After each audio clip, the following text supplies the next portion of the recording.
வணக்கம். இந்த வீடியோல என்ன பார்க்க போறோம்னா, இப்போ ரீசெண்டா வந்த பான் இந்தியா படங்கள்ல இருக்கிற நோ லாஜிக் சீன்ஸ்.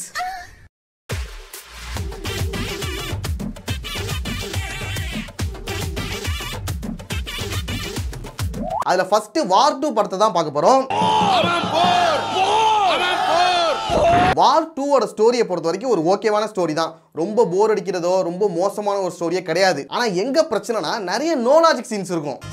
அதான் பிரச்சனையே. ஒன்னு ரெண்டு சீனா இருந்தா கூட பரவாயில்ல விட்டுலாம். ஆனா நிறைய சீன்ஸ் அப்படிதான் இருக்கும். என்னடா காமெடி பண்றீங்க? கொஞ்சமாவது ஒரு இது வேணாமாடா?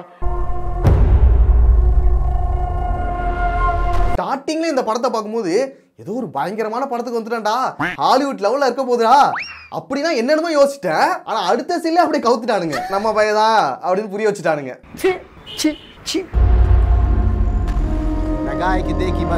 ஒரு ஜப்பான் வில்லன் ஒருத்தன் இருக்கான். அவன் ஒரு ஓநாய்க்கு கறி போட்டு வளர்த்துட்டு இருக்கான். ரொம்ப விசுவாசமான ஓனாய் அது. அந்த வில்லன் கேங் உட்கார்ந்து சாப்பிட்டு இருக்கும்போது ஒருத்தன் ஓடி வந்து சொல்றான், மாஸ்டர் உங்களை கொல்றதுக்கு ஒருத்தன் வந்துட்டான், நீங்க எப்படியாவது தப்பிச்சு ஓடிடுங்க. உங்களை கெஞ்சி கேட்கிறேன், அவன் உங்களை கொன்னுடுவான், எப்படியாவது தப்பிச்சு போயிடுங்க அப்படின்னு சொல்றான். அவன் சொன்னது வில்லனுக்கு புரிஞ்சுதோ இல்லையோ ஓனாய்க்கு புரிஞ்சுட்டு, என் பாச எவன்டா கொல்ல வரான், நான் போய் பாக்குறேன்னு சொல்லி அந்த ஓனாய் போகுது.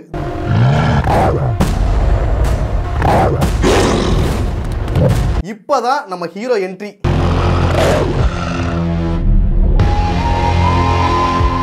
ஓனா என்ன பண்ணிட்டு அவனை குறுகுறுன்னு பார்த்து அவன் ஆளா மாறிட்டு,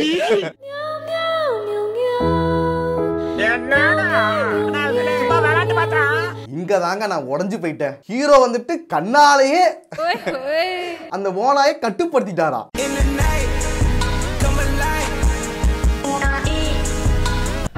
இவர்கிட்ட ஏதோ சக்தி இருக்கு. உண்மையில இவர்கிட்ட ஏதோ சக்தி இருக்கு. அந்த ஓனாய் அவன் கண்ணுல அப்படி என்னதான் பாத்துச்சு?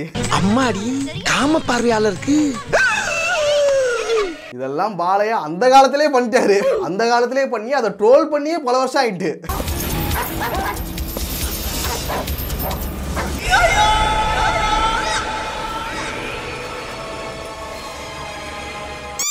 இப்ப இதை பண்ணிட்டு இருக்காங்க. படத்தோட மேக்கிங்ல எவ்வளவுதான் இவனுக்கு முன்னேறி போனாலும் ஐடியாலஜில இன்னும் பின்தங்கி தான் இருக்கானுங்க. கெட்டப்ப மாத்திராலும் கேரக்டர் மாத்த மாட்டேங்கிறீங்க.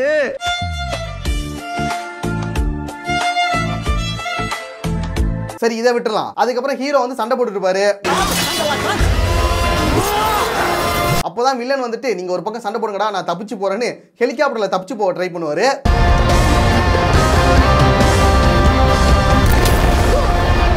ஒரு படத்தோட ஃபர்ஸ்ட் சீனே இப்படி இருந்தா நம்ம என்னதான்டா பண்றது? சரி இவரோட இன்ட்ரோ தான் இப்படி இருக்குன்னு பார்த்தா என்டிஆரோட இன்ட்ரோ அதை விட மோசமா இருக்கு. So 58 kg overload. இது எதுக்காகனா மிலிட்டரி ட்ரோன்ல பறக்கிறதுக்கு வெயிட் ரெடியூஸ் பண்றாராம். சார் இது ரிசர்வ் பாராசூட் சார்.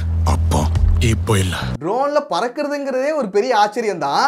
இதுல பாராசூட்டே இல்லாம போறாரு. 29 kgs. ஆனா சார் அங்க வெப்பன்ஸ் இல்லாம போய் என்ன செய்ய போறீங்க? கன்னையும் தூக்கி போட்டுருவாரு. என்னன்னு அதை கைட்டுறாருன்னு பார்க்கலாம். சார் இதனால எந்த பிரயோஜனமும் இல்லை. மனசை திடப்படுத்திக்கிங்க. இப்போ ஒரு அதிர்ச்சியான சம்பவம் நடக்க போகுது. என்னடா இது? இது என்ன இது? ஆடில இருந்து தம்பிட்டான கிறுக்கு குத்துட்டாங்க. நான் ஒரு கிறுக்கு குத்துறேன். போன சீன்ல வந்த கபீரை கூட லிஸ்ட்ல வச்சுக்கலாம் போல. இதை எதுல சேர்க்கறதே தெரியலடா. இவனை ஒரு ஃப்ரேம்ல ஓரமா கூட நிக்க வைக்காத. Total waste of time. இதுக்கு போன சீனே பரவாயில்லான்னு தோண வச்சுட்டாங்க. இவர் சாதாரண ஆள் கிடையாது. ராக்கெட் லாஞ்சரியே திசை திருப்பிடுவாரு.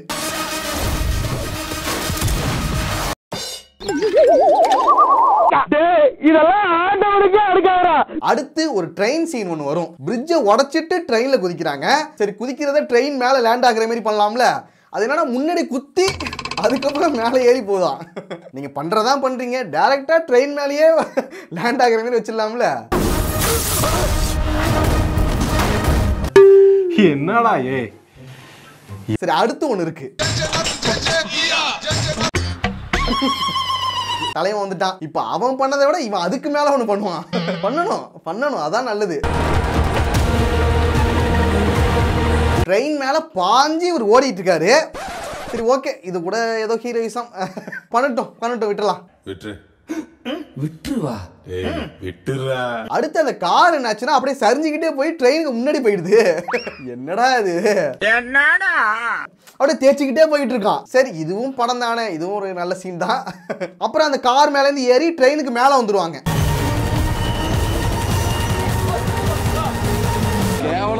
மட்டமா இருந்துச்சு நல்லா இருக்கு சொல்ற எல்லாரும் போய் கோட்டை 200 ரூபாய் வேஸ்ட்.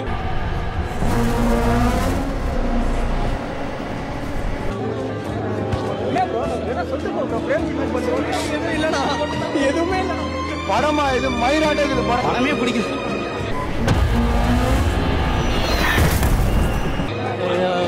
அதான் லாஜிக்கே இல்லாம இருக்கு. ஒரு இவ்வளவு வயசு இவ்வளவு வருஷமா இந்த உப்புமாவை கிண்டி இருக்காங்க அப்படின்னு கேட்கறது தோணுது. இந்த சீனை பார்த்துட்டு எப்படா அவ்வளவு ஸ்பீடா போற ட்ரெயின்ல அசால்ட்டா நிக்கிறாங்க, எதையுமே பிடிக்காம அசால்ட்டா நிக்கிறாங்க அப்படின்னு தான் நினைச்சேன்.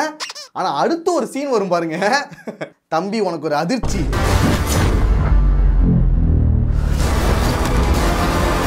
ட்ரெயின் என்னடா ட்ரெயின், நாங்க ஃப்ளைட்லயே அப்படிதான்டா நிப்போம். அந்த அளவுக்கு போயிட்டாங்க. அந்த கம்பியை பிடிக்காம நிக்கிறாரு அவர்தான் எங்க அண்ணன். உங்க அண்ணன் என்ன கம்பியை பிடிக்க மாட்டாரோ? ஒரு சில இடங்கள்ல ரோப்பே இல்லாம பெல்ட் அடிப்பாங்க, பாய்வாங்க, ஃபைட் பண்ணுவாங்க. என்னடா பண்ணிட்டு இருக்கீங்க அப்படி மட்டும் தான் தோணும். யார் ஐடியா கண்ணாது? என் ஐடியா தானா? சூப்பரா இருக்கு. பொதுவா படங்கள்ல ஒரு பெஸ்ட் சீன் வந்துச்சுன்னா அதை விட பெஸ்டா அடுத்த சீன் இருக்கணும், அதை விட பெஸ்டா அடுத்த சீன் இருக்கணும். கடைசியா கிளைமேக்ஸ்ல ஒரு பெஸ்ட் சீன் வச்சு முடிப்பாங்க. அதானே உலக வழக்கம். ஆனா இந்த படத்தை பொறுத்த வரைக்கும் ஒரு ஒஸ்ட் சீன் ஒன்று வந்துச்சுன்னா அடுத்த சீன் அதை விட ஒஸ்டா இருக்கும், அடுத்த சீன் அதை விட ஒஸ்டா இருக்கும். நினைச்சாலே இப்படியே ரொம்ப ஒஸ்டா போயிட்டே இருக்கும். ஒரு கட்டத்துக்கு அப்புறம் நமக்கே தோண வச்சுட்டாங்க ஃபர்ஸ்ட் சீனே பெஸ்ட் சீன் தான்டா, அந்த மாதிரி தோண வச்சுட்டாங்க. Good good good good good. என்ன ரீசன்னா? Good good good. இப்போ எப்படின்னா ஃபர்ஸ்ட் ரித்திக் ரோஷன் இன்ட்ரோ வந்து ஒஸ்டா இருக்குன்னு சொன்னோம், அதை விட ஒஸ்டா என்டிஆர் இன்ட்ரோ இருந்துச்சு. அப்பவே ரித்திக் ரோஷன் கூட பரவாயில்லடா அந்த அளவுக்கு தோண வச்சானுங்க. உன்னை விட உன் மாப்பிள்ள ஸ்மார்ட்டா இருக்கு. அடுத்து ட்ரெயின் சீன் ஒன்று வந்துச்சு. அந்த ட்ரெயின் சீனை பார்த்து என்னடா இப்படிலாம் இருக்கு அப்படின்னு சொல்லி யோசிச்சுட்டு இருக்கும் போது அடுத்து ஃபிளைட் சீனை வச்சானுங்க. இப்போ ஃபிளைட் சீன் தாண்டா இருக்கிறதுலே ஒர்ஸ்டான சீன் நினைச்சிட்டு இருந்தேன். தம்பி உங்களுக்கு ஒரு அதிர்ச்சி. அடுத்து போட்டு சீன் ஒன்று வரும், அது அதை விட மோசமா இருக்கும்டா. மனசாட்சிக்கு ஒரு மனசாட்சி இருக்கும்ல, அதை நீங்களே கொஞ்சம் பாருங்க.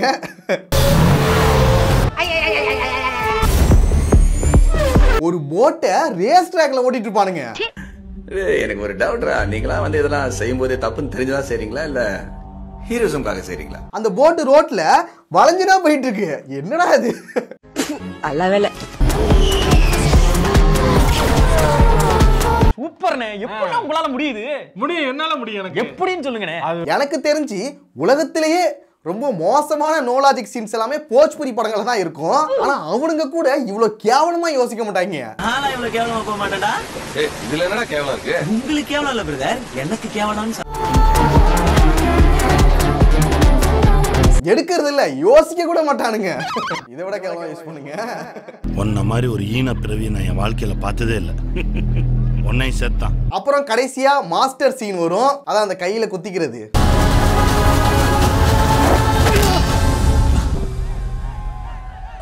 சரி ஓகே, ஏதோ எடுத்துட்டாங்க பண்ணிட்டாங்க. இதை காப்பின்னு சொல்லி வருத்தப்படுறத விட இதோட படத்தை முடிச்சாங்களே அது வரைக்கும் சந்தோஷம்டா. நீங்க என்ன வேணா பண்ணீங்க, படத்தை முடிச்சிங்களே போதும்டா. I want to take rest. I want to take rest. I want to take rest. வார் 2 முடிஞ்சிட்டு அடுத்து பார்க்க போறது கண்ணப்பா.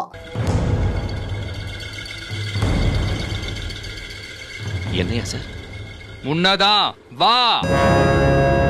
வார் 2லயாவது சீன்ஸ் தான் லாஜிக் இல்லாம இருக்கும், ஆனா கண்ணப்பா படத்துல படமே லாஜிக் இல்லாம இருக்கும். பல ஆண்டுகளுக்கு முன்னாடி கங்குவா மக்கள் வாழ்ந்துட்டு இருக்காங்க.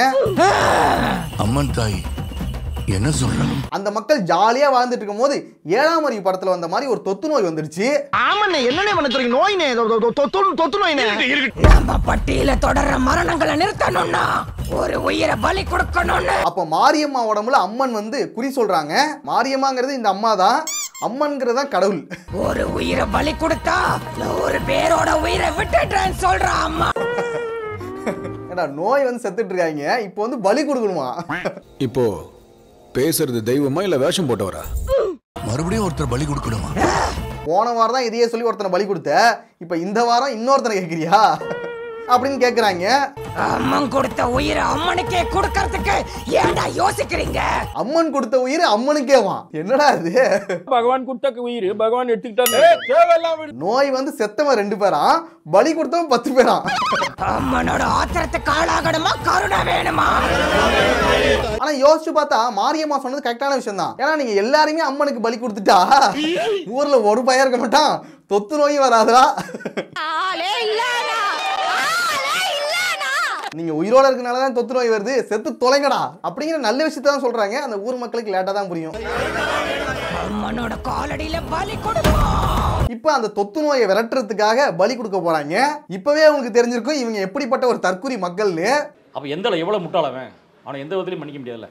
இந்த எலுமிச்சம்பழம் யார் மேல படுதோ அவங்கதான் அம்மனுக்கு நெய்வேத்தியம். ஐயோ எலுமிச்சம்பழம் நம்ம மேல விழுந்தா என்னடா ஆகுது? அம்மா தாயே. அந்த அம்மா ஃபுல் பவர் கொண்டு அந்த எலுமிச்சை பழத்தை தூக்கி போடுது. அந்த எலுமிச்சை பழம் ஒரு சின்ன பையன் மேல பட்டுடுது. அந்த சின்ன பையன் ஹீரோவோட தோஸ்து படா தோஸ்து. இப்ப அவனை பலி கொடுக்க போறாங்க. பலினா கேத்துவ கொன்றுவாங்களா? அப்பதான் சின்ன பையனா இருக்கிற ஹீரோ வந்து சொல்றான், ஒரு தொத்து நோய்க்காக சின்ன பையனை பலி கொடுக்குறீங்களே, உங்களா அறிவு? இப்படிலாம் நீ பேச வச்சிராதீங்க. சாமியும் இல்ல ஒண்ணும் இல்ல, அது வெறும் கல்லு அப்படிங்கிற மாதிரி கோபத்துல கல் எடுத்து அடிக்கிறான். செங்கலை எடுத்து உசு உசுன்னு மூஞ்சிலே விடுவான். அந்த சின்ன பையனுக்குள்ள அறிவு கூட அங்க சுத்தி இருக்க எவனுக்குமே இல்ல. அது வெறும் கல்லு, கடவுளும் கிடையாது, ஒரு மண்ணும் கிடையாது, வெறும் கல்லுதான் இது அப்படின்னு சொல்லிட்டு கடவுளையே வெறுத்துறான். சாமி இல்லம்மா. அவன் சொன்னதுல எந்த ஒரு தப்புமே கிடையாது. ஏன்னா கடவுளுங்கிற பேரை வச்சு தானே இங்க நிறைய அநியாயங்களை பண்ணிட்டு இருக்காங்க. ஆக்சுவலா அந்த படத்துல சொல்றேன், இந்த பலி கொடுக்கறது இந்த மாதிரி விஷயங்கள்லாம் பண்றாங்களே அதை சொல்றேன். அப்படி சொல்லக்கூடாதுப்பா, சொல்லாத.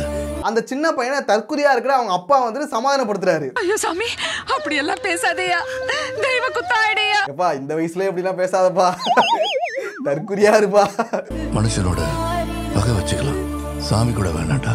எனக்கு பிள்ளையா பிறந்துட்டு எப்படிப்பா விவரமா பேசுற, தற்குறியாவே வாழ்வோம்ப்பா, தற்குறி தான்ப்பா அப்படின்னு சமாதானப்படுத்திட்டு இருக்காரு. உண்மையிலே சாமி இல்லையா, அது இருந்தா நான் கொன்றுவேன். அப்ப அந்த சின்ன பையன் கோபத்துல கல்ல எடுத்து மேல தூக்கி போடுறான். அதை வந்துட்டு அக்ஷயகுமார் பிடிக்கிறாரு. அதாவது சிவனா இருக்கிற அக்ஷயகுமார் பிடிக்கிறாரு. இப்ப சிவனும் பார்வதி ஒரு டிஸ்கஸ் பண்றாங்க. அவன் வீசியது கல். என்ன உங்க மேலே கல் விட்டு எறிறான், பாத்துட்டு சும்மா இருக்கீங்க? இத கர்மத்தையெல்லாம் கொண்டு எறினா ஏக வசனம் பேசுறா, கேட்டு பேசாம இருக்கீங்க. விடு விடு, நம்ம பையன் தான், இன்னும் கொஞ்ச நாள் நம்ம பக்கம் வளைச்சு போட்டுறேன். அதுக்கப்புறம் நமக்கு தான் பூஜை பண்ண போறான், நம்ம கிட்ட தான் வர போறான், அது அவனுக்கே தெரியாது. இந்த மாதிரி சிவனும் பார்வதி பேசிட்டு இருக்காங்களாம். அப்பேற்பட்ட நாத்திகன் உங்கள் பக்தனாவானா சுவாமி? சிவனும் பார்வதியும் சொல்லக்கூடாது, அக்ஷயகுமார் காஜலும் பேசிட்டு இருக்காங்க. மாற்றம் உலகில் சகஜம் தேவி. ஆக்சுவலா அவன் எதுக்காக கோவப்படுறான்? கடவுள் பேரை வச்சு பலி கொடுக்குறாங்க, அதை எதுக்குறான், அதுக்காக கோவப்படுறான். அதை பத்தி நீங்க பேசாம அவனை வந்து நம்ம பக்கம் இழுக்கணும், அவனை வந்து பக்தனா ஆக்கிக்கணும், அந்த மாதிரி பேசிட்டு இருக்காங்க. அப்ப அவங்க பலி கொடுக்கறதோ, அந்த சின்ன பையன் இறந்ததோ, அதனால இவன் கோவப்படுறதோ அது உங்களுக்கு மேட்டர் கிடையாது. அவன் வந்துட்டு நமக்கு பூஜை பண்ணணும், நம்ம பக்தனா ஆக்கிக்கணும், நம்ம பக்கம் இழுக்கணும். உங்க எண்ணம் ராங், உங்க திட்டம் wrong, you are totally wrong. ஒரு நாத்திகனா இருக்கிற ஒருத்தனை ஆத்திகனா மாத்தணும், அதான் உங்க மோட்டிவ், வேற எதுவுமே இல்ல. இதுவே லாஜிக் இல்லாம இருந்துச்சு. அதனால இந்த படமே வந்துட்டு என்னடா இது, சாட்டிஸ்ஃபைடா நீங்க? சுத்தமா இல்ல தல, எதுமே இல்ல தல. அடுத்து வாயிலிங்கன்னு ஒண்ணு இருக்கு, ரொம்ப ரகசியமா, யாருக்கும் தெரியாத, யாராலும் கண்டுபிடிக்காத அப்படிப்பட்ட ஒரு இடத்துல வச்சு ஒருத்தர் மட்டும் பூஜை பண்ணிட்டு இருக்காரு. Level 1. Level 2.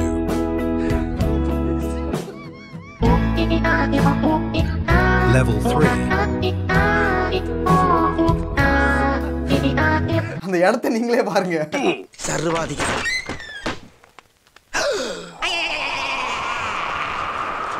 என்ன கதவை திறந்தா ஒரே வெட்ட வெளியா இருக்கு? டேய், இப்படிப்பட்ட ஒரு வெட்ட வெளியில சென்டர்ல வச்சு யாருக்கும் தெரியாம ரகசியமா பூஜை பண்ணிட்டு இருக்காராம்.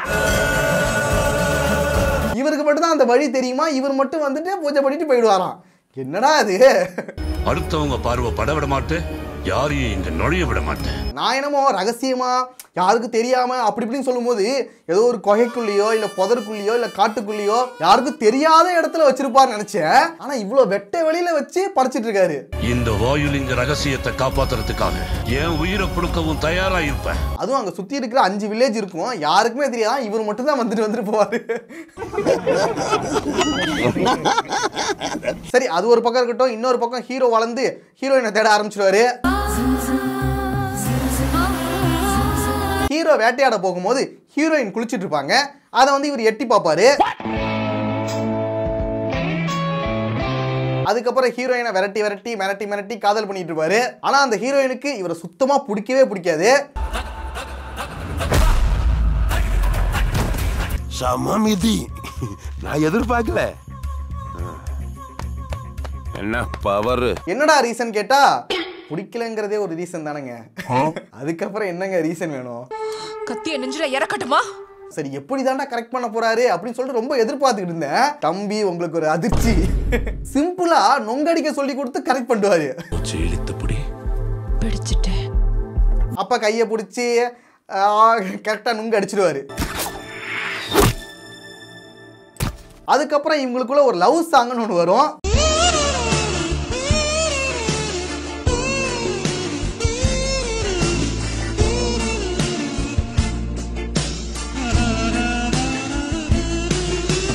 சாமி படம் தானடா சொன்னீங்க. என்னடா இது? என்ன அசிங்கடா இது? என்னடா இது? என்ன அசிங்கடா இது? அம்மா, சாமி படம் தான் பாக்குறேன், கண்ணப்பா படம் பாக்குறேமா. அப்ப நான் கட்டிக்க போற நெமலியோட காடு முழுக்க சுத்திக்கிட்டு இருக்கேன். இதுக்கப்புறம் இவங்களோட காதல் வந்து எல்லாருக்குமே தெரிஞ்சு ஊர் மக்கள் எல்லாம் எதிர்ப்பு தெரிவிக்கிறாங்க. நான் உன்னை கல்யாணம் பண்றது என்ன?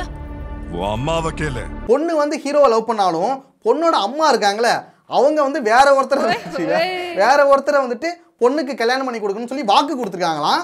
அந்த வாக்கை காப்பாற்றணும்னு சொல்லிட்டு பொண்ணோட அம்மா ஆசைப்படுறாங்க. ஆமா, நான் தான் வாக்கு கொடுத்தேன். இப்போ ஊர் மக்கள் என்ன முடிவு பண்றாங்கன்னா, அந்த பையனுக்கும் ஹீரோவுக்கும் சண்டை வைப்போம். ஒரே பொண்ணை 2 பேரும் இஷ்டப்பட்டா அவங்க 2 பேரும் சண்டை போடணும். சண்டையில யார் ஜெயிக்கிறாங்களோ அவங்களுக்கு தான் அந்த பொண்ணு. அப்படி ஒரு முடிவுக்கு வந்துறானுங்க.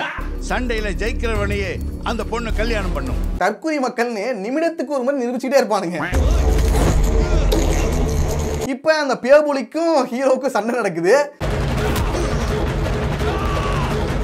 சண்டையில வழக்கம் போல ஹீரோ ஜெயிச்சிட்டாரு. அப்ப சரத்குமார் என்ன சொல்றாருன்னா, நீ என்னடா நம்மாலே அடிக்கிற, உன்னை ஊரை விட்டு தள்ளி வைக்கிறடா.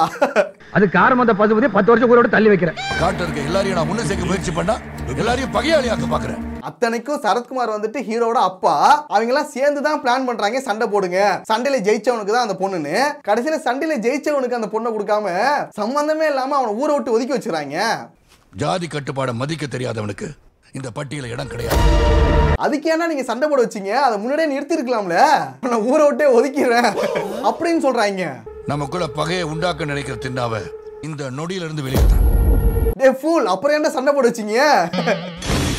நான் கொஞ்சம் மென்டல், எந்த நேரத்துல என்ன பண்ணுவேன்னு எனக்கே தெரியாது. போடா. உனக்கு இந்த பட்டியல இடம் இல்ல, வெளியே போ. சரத்குமார் நாட்டாம காலத்துல இருந்தே இதைதான் பண்ணிட்டு இருக்காரு, இன்னும் திருந்தல. நாங்க படிக்கிற காலத்துல இருந்து இப்படித்தானப்பா பொய்யா பேசிக்கே இருப்பேன். அடுத்து ஹீரோவும் ஹீரோயினும் ஊரை விட்டு ஒதுங்கி போயிட்டு ஒரு குடிசையை போட்டு சாங்க போட்டு ஜாலியா சந்தோஷமா இருக்காங்க. அப்போ மறுபடியும் அந்த பேபுலி வரான். ஹீரோ வீட்டுல இல்லாத டைம்ல அந்த ஹீரோயினை கொல்றதுக்காக பேபுலி வந்துடுறான். அப்ப அந்த பேபுலி கிட்ட இருந்து ஹீரோயினை சிவன் காப்பாத்திறாரு.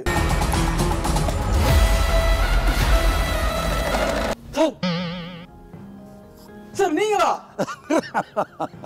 சார் சத்தியமா நம்பவே முடியல சார். இன்னொரு பக்கம் ஹீரோ வந்துட்டு காடு முழுக்க ஹீரோயினை தேடிட்டு இருக்கான். சிவன் காப்பாத்தினார்ல, காப்பாத்தி வச்சுக்கிட்டு நீ சிவையான்னு சொன்னாதான் உன் பொண்டாட்டி உனக்கு, உன் பொண்டாட்டியே நீ பார்க்க முடியும் அப்படின்னு சொல்றாங்க. சிவனை மனசார கூப்பிட்டா உன் நெமலி கிடைப்பாலோ என்னமோ. டேய் என்னடா இது, கடவுள் தானே நீங்க, கடத்தல்கார மாதிரி பேசிட்டு இருக்கீங்க. சிவையான மனசார கூப்பிட உன் மனசுல இருக்கிற கோரிக்கை எல்லாம் நிறைவேற்றிடுவாரு. இவனுங்க எந்த அளவுக்கு பணம் எடுத்து வச்சிருக்காங்கன்னா ஒரு கடவுளை கடத்தல்கார மாதிரி காமிச்சிருக்காங்க. அப்படி காப்பாத்துற கடவுள் கடவுளே இல்ல, கூலி.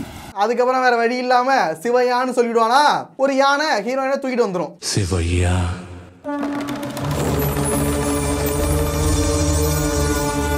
அவ்வளவுதான், நாத்திகனா இருந்தவரு ஆத்திகனா மாறிட்டாரு. ஒரு கடவுள் நம்பிக்கை இல்லாதவனை கடவுள் நம்பிக்கை உள்ளவனா மாத்துறதுக்கு ஒரு வேலிடான ரீசன் இருக்கணும்ல, அதுவே சுத்தமா இருக்காது. ஏதோ கடத்தி வச்சுட்டு நீ இதை சொன்னாதான் நான் வந்து விடுவேன், கண்ணில் காட்டுவேன்னு சொல்லி மிரட்டி அவனை பக்தனாக்கிடுவாங்க. இதுக்கப்புறம் தான் உண்மையான கண்ணப்ப நாயனார் கதையே வரும். கதையை இப்பதான் ஆரம்பிக்குது. அது வரைக்கும் நம்மளை போட்டு சாவ அடிச்சிருவாங்க. இதுக்கப்புறம் தான் வேட்டையாடி மாமிசத்தை படைக்கிறது, வாயால தண்ணி எடுத்து அந்த வாயுலிங்கத்தை சுத்தம் பண்றது, அப்புறம் அந்த வாயுலிங்கத்தோட கண்களை ரத்தம் வருதுன்னு தன்னோட கண்ணை புடுங்கி அந்த வாயுலிங்கத்தோட கண்களை வைக்கிறது, எல்லாத்தையும் பண்ணுவாரு. இந்த கடைசி அரை மணி நேரம் கதைக்கு தான் நம்மளை 2.5 மணி நேரம் போட்டு சாவ அடிப்பாங்க. இதோட இந்த கண்ணப்பா படம் முடிஞ்சுது.